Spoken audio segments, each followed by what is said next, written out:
Hello, welcome back to Light on Yoga explained by a yoga teacher. Today we're doing Asana number 40, yay! Virasana, which is 1 star, which means it's extremely easy. And I would say that this one should be more like a 2 because, pause to pet Oliver because he looks really cute. I think this one should be 2 stars because this hurts a lot of people's knees and ankles. It's definitely not one that I would just put people into in a yoga class and expect them to stay there for a while. In fact, I was teaching yoga yesterday and I asked the person who I was teaching to try the pose and see how it felt on her knees, and it did not feel okay for more than a couple seconds. So I don't know about this being 1 star in terms of difficulty level personally, but as you know, I often disagree with him and think things are harder than he says they are. Vira means a hero, warrior, or champion. This sitting posture is done by keeping the knees together. I'm already sort of sitting in a variation of this. Keeping the knees together, spreading the feet, and resting them by the side of the hips. This pose is good for meditation and pranayama, breathing exercises. So it's basically sitting how I'm already sitting, but opening my feet out wider, so I'm not sitting on my feet. The tops of my feet are flat on the floor, and they're in close to my hips. But, oh, do you see this cuteness? Sorry to keep interrupting, but it's just so precious.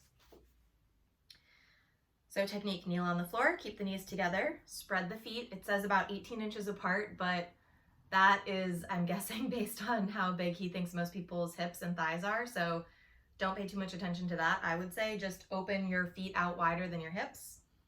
Rest the buttocks on the floor, but not the body on the feet. So as I said, we're not on our feet. The feet are kept by the sides of the thighs, the inner side of each calf touching the outer side of its respective thigh. Keep the toes pointing back and touching the floor. Keep the wrists on the knees, palms facing up, and join the tips of the thumbs and forefingers.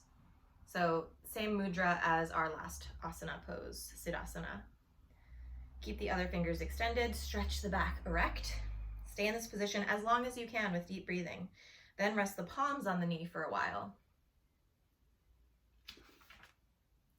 Now interlock the fingers and stretch the arms straight over the head, palms up. So let's do it. First, this is step 1. Step 2. Step 3, I'm interlacing my fingers and reaching those arms all the way up overhead. But I need to come out of this to see what he says to do next. So let's see. Stay in this position for a minute with deep breathing. Exhale, release the finger lock. Place the palms on the soles, bend forward, and rest the chin on the knees. So we're gonna stay up like this for a minute if you were practicing the full way that he says to. And then when you're ready to, this is a nice stretch, you'd bring your hands down and rest the palms on the soles of the feet, and then fold forward. If you can't tell, I can't really fold forward right now, so I'm going to skip that, but you could fold all the way forward. In the picture, he's bringing his head all the way to the ground. You can see the variations here. So my ankles are just starting to get sore now. So as soon as you feel discomfort, that's fine. But as soon as you feel pain, you're gonna wanna always come out of whichever pose it is. So when he says, stay as long as you can, it doesn't mean how much pain can you tolerate. It means how much discomfort can you tolerate. And then if it's getting to the verge of pain, come out, because that's not gonna be productive in any way. So when you're folded forward in that last photo, he says to stay in the position for a minute with normal breathing.